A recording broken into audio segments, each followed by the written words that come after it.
आदरणीय सार्वभौम नेपाली बुवा आमा दाजु दिदीहरू तथा भाइ बहिनीहरूमा डिफेक्टो किरात प्रदेशको अस्थायी राजधानी विराटनगरबाट आज 2079 साल माघ 19 गते मेरो अभिवादन स्वीकार्नुहोस्। जय जय नेपाल। म तपाईहरूकै चिर परिचित नेपाल राष्ट्र निर्माणका अभियन्ता अधिवक्ता किवाङ राई हुँ। आजको सन्देशमा म यहाँहरूलाई विनम्रताका साथ यो जानकारी दिन गइरहेको छु कि संघीय लोकतान्त्रिक गणतन्त्र, समावेशी नेपाल, धर्मनिरपेक्ष नेपाल र बहुपहिचान सहितको नेपालको विरुद्धमा आज जताततै षड्यन्त्र सुरु भइरहेको छ। संसदमा राजा सहितको प्रजातन्त्र ल्याउने राप्रपाले उद्घोष गरेको छ।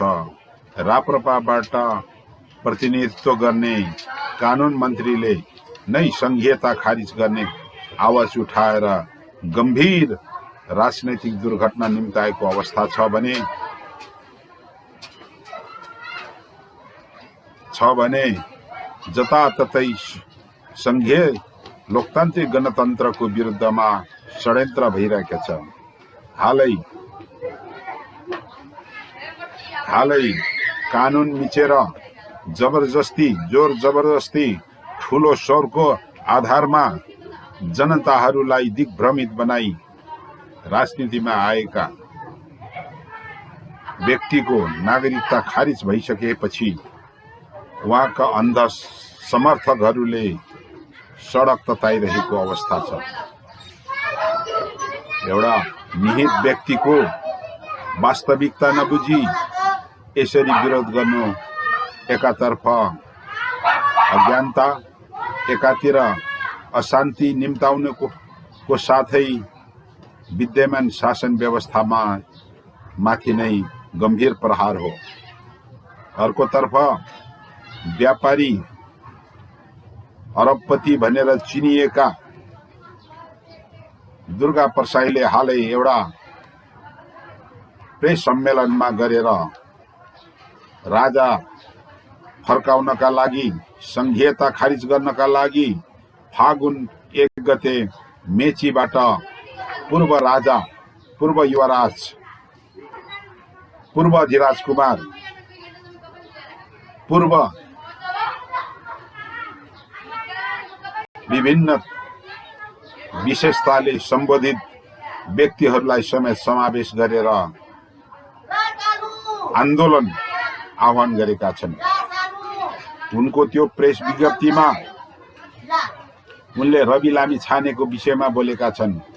रवि लामिछानेको विषयमा उसले ठाडै बार्गेनिङ गरेर कालाबजारी, तस्करी, भ्रष्टाचारीहरूबाट अकुट ब्ल्याकमेलिङ गरेको कुरा, आफूसँग भिडियो सुरक्षित रहेको कुरा बताएका छन्।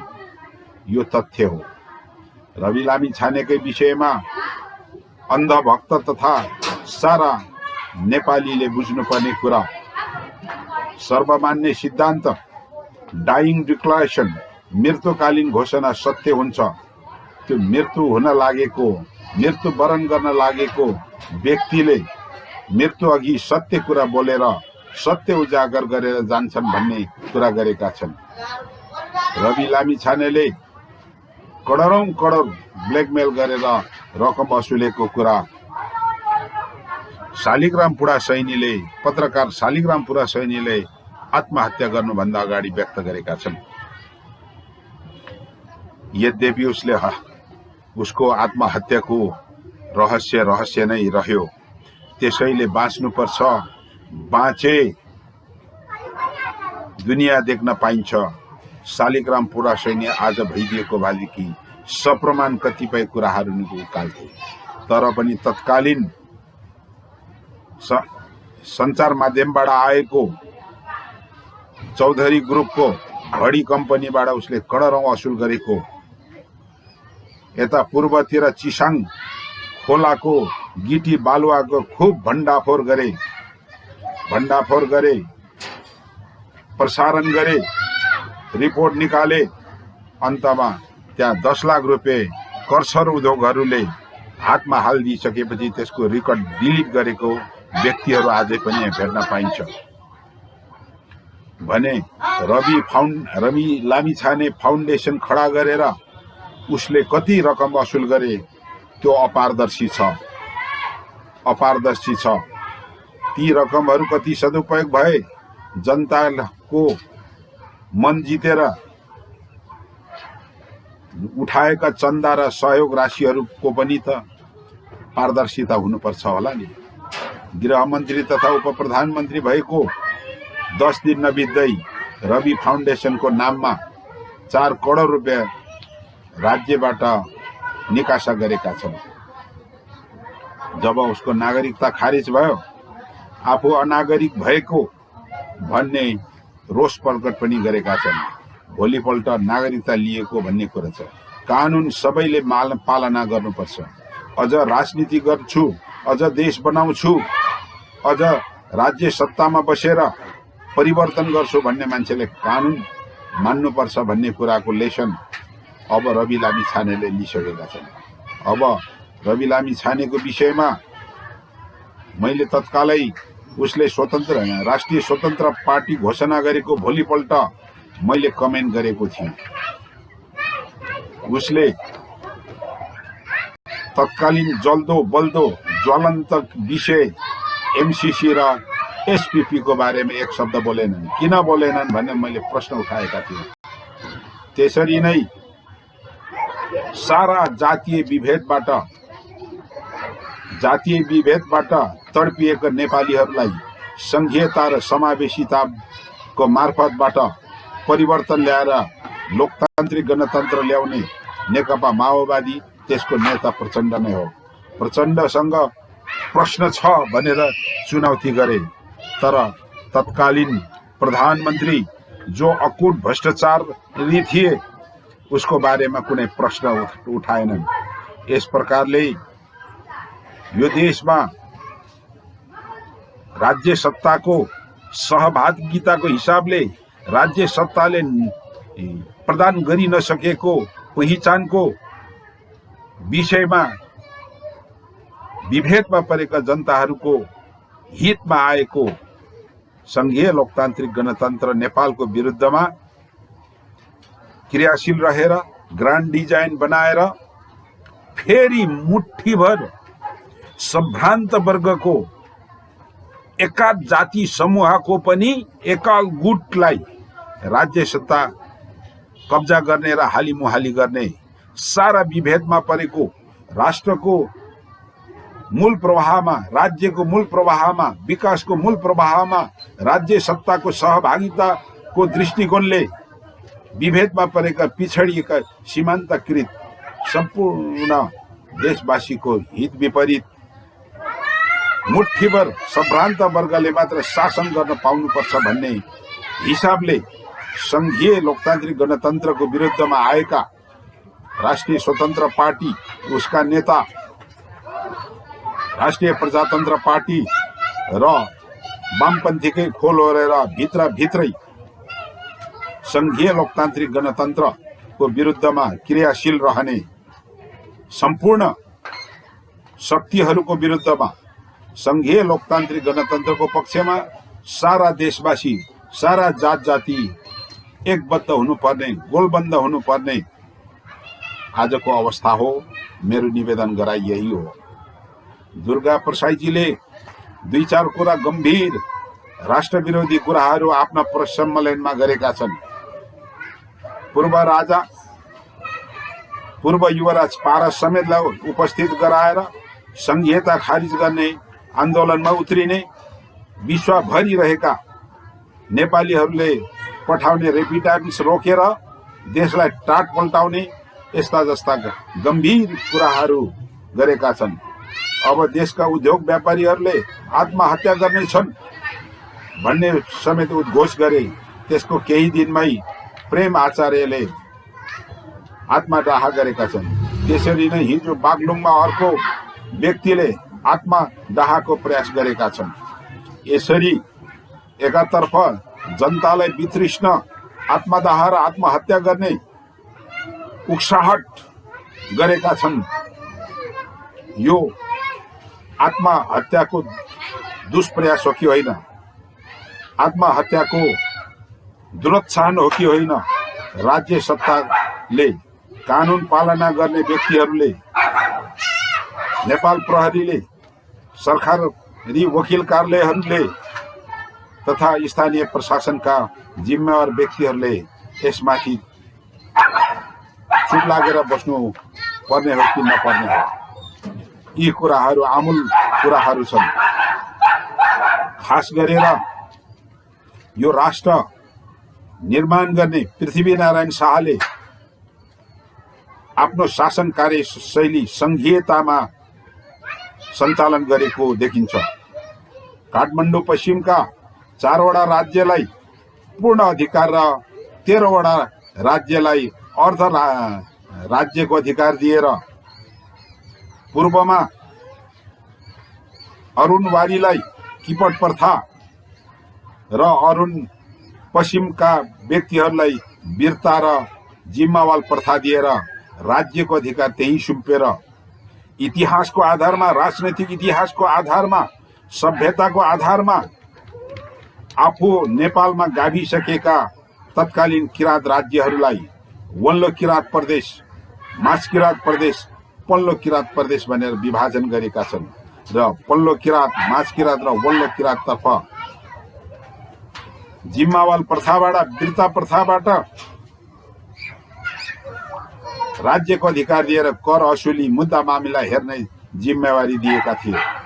त्यसको ज्वलन्त उदाहरण राज्य रजौटा सम्बन्धी ऐन बनाएर राजा महेन्द्रले रजौटाहरूको उन्मूलन गरे, किपट प्रथा उन्मूलन गरे, वीरता प्रथा उन्मूलन गरे, जिम्मावाल प्रथा उन्मूलन गरे र राज्यलाई केन्द्रीकृत गरेका हुन् भने हामी सदियौंदेखि नेपालको उत्पत्तिदेखि हामी बहुजातीय नेपाल थियो र बहुजातीय नेपाली थियौं।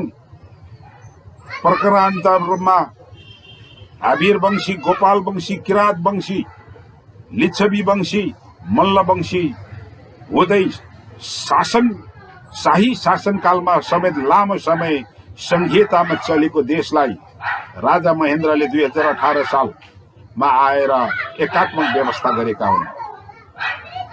त्यसका दस्तावेज, ऐतिहासिक दस्तावेज अझ सुरक्षित छन्, कतिपय ठाउँमा छन् भने यसरी बहुजातीय, बहुभाषिक, बहुधार्मिक, बहुसांस्कृतिक देशमा, भौगोलिक विविधता युक्त देशमा संघीयता अपरिहार्य भनेर यो राष्ट्र निर्माताले गरेको राज्य व्यवस्था जो हामीले 2063 को जनआन्दोलन, माओवादीले गरेको 52-62 को जनयुद्धको संयुक्त प्रयासपछि आएको परिवर्तन, विस्तृत शान्ति सम्झौताले स्वीकार गर्दै, अन्तरिम संविधानले स्वीकार गर्दै 2072 सालको संविधानले स्वीकार गरेको संघीयताको विरुद्धमा लाग्नु सिङ्गो सुरुकालीनदेखि भविष्यकालीनसम्मको नेपालीको हित विपरीत छ र विभेदमा परेको, एकात्मकताले विभेदमा पारेको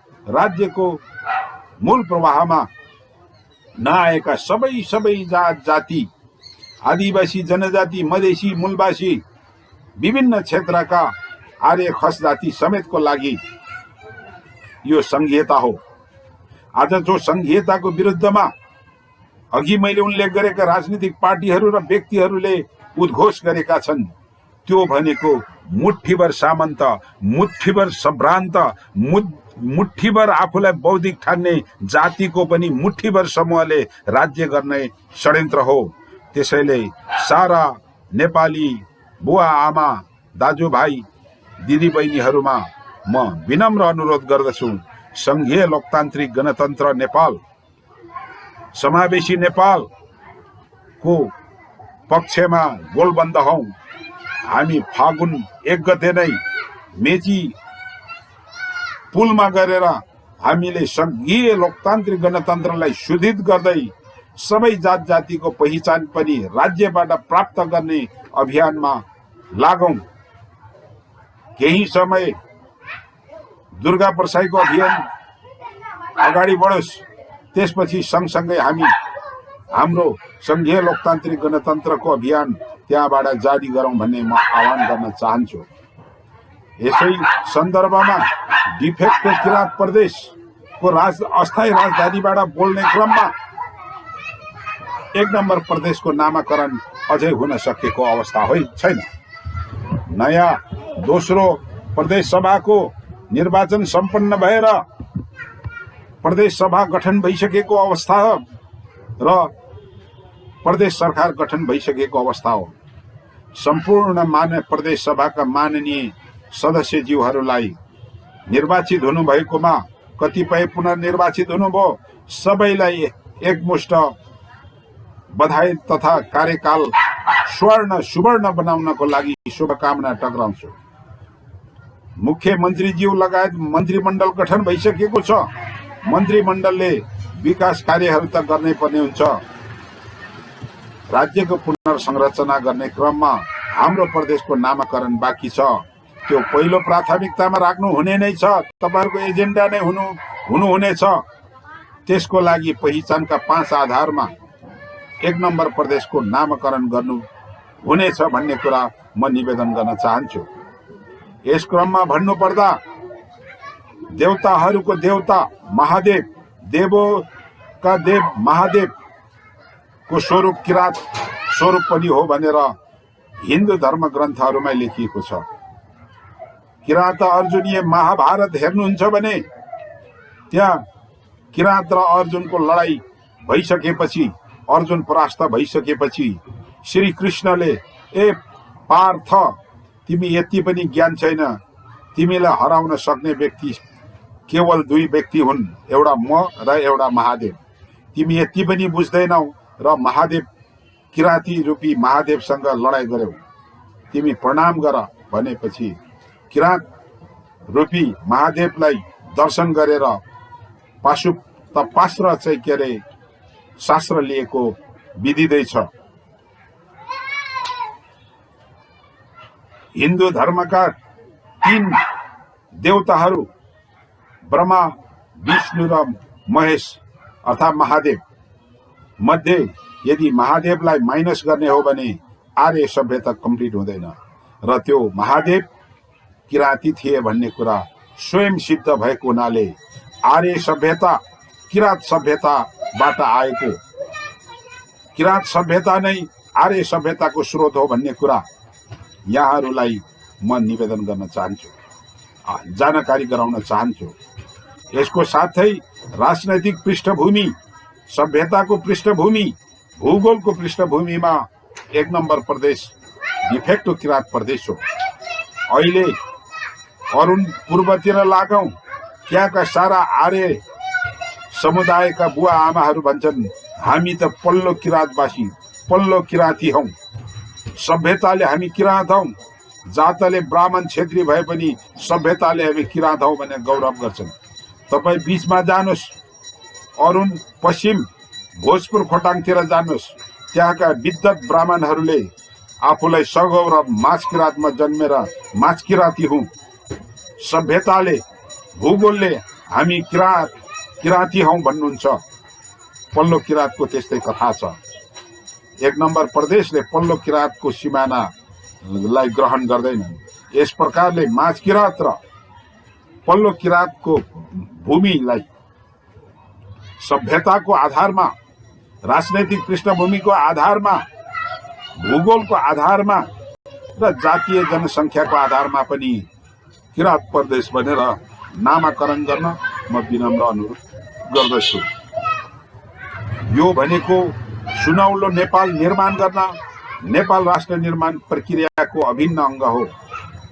यसको साथै म राष्ट्र निर्माण अभियानका मुख्य सिद्धान्तहरूमा निवेदन गर्न चाहन्छु। यो एउटा विकास प्रशासनको एउटा राजनैतिक सिद्धान्त हो। जबसम्म कुनै पनि राज्यमा 6 6वटा कुरालाई सम्बोधन गरिँदैन। 6 कुराको अभावमा राज्य निर्माण प्रक्रिया, राष्ट्र निर्माण प्रक्रिया पूरा हुँदैन। त्यहाँ अशान्ति हुन्छ, विद्रोह हुन्छ, लडाई हुन्छ, उपद्रव हुन्छ र देश विकास हुन सक्दैन। ती राष्ट्र निर्माण प्रक्रियाका तत्त्वहरू पहिलो पहिचान हो। पहिचान भनेको जनताहरूको आफ्नो अमूल्य मान्यता, भाषा, धर्म, संस्कृति, वेशभूषा र रीतिरिवाज हुन्। त्यो राज्यले सम्बोधन गर्नुपर्दछ। दोस्रो, प्रतिनिधित्व। राज्य सत्ताको तह र तबकाहरूमा सबै जात जातिको प्रतिनिधित्व हुनुपर्छ भन्छ। प्रतिनिधित्व दोस्रो। तेस्रो, स्रोतको समान्यायिक बाँडफाँड, easy access to the power भन्ने पनि गरिन्छ। त्यसपछि चौथो, भावनात्मक एकता, सहअस्तित्वको कदर हो। 5औं नम्बर, वैधानिक सरकार यो भएकै छ। 6औं तत्व, राज्यको नियन्त्रणको अधिकार, पहुँच भन्ने छ, यो पनि पुगेकै छ। तर हाम्रो देशको राजनैतिक इस्यु भनेको पहिचान नदिएको अवस्था, प्रतिनिधित्व समानुपातिक नबनाइएको अवस्था र राज्यको स्रोतलाई समन्वयित रूपले प्रदान नगरिएको अवस्था र हाम्रा जात जाति बीचमा, सरकार र जनताको बीचमा भावनात्मक एकता खस्किरहेको अवस्था हो। यही कुरालाई पूरा गर्दै मेचीदेखि महाकालीसम्म, तराईदेखि हिमालसम्मका सबै खालका सबै जात जातिका नेपालीहरूको भावनात्मक एकता गराउने काम नै नेपाल राष्ट्र निर्माण अभियानको अभियान हो। यति भन्दै आजको विषम राजनैतिक संवेदनशील अवस्थामा संघीयता विरुद्धमा खुल्ला रूपले उत्रिसकेको एक सीमित वर्गको राज्य हालिमुहाली गर्ने गरी संघीयताको खिलाफमा आएका यी आवाजहरू, आन्दोलनहरू, राजनैतिक गतिविधिहरूलाई परास्त गर्न संघीय लोकतान्त्रिक गणतन्त्र नेपाललाई सुदृढ गर्न आह्वान गर्दछु। फागुन 1 गते मेची पुलबाट हामी यो अभियान थालौं। आजैदेखि सबैले आवाज उठाउन थालौं। जय जय नेपाल।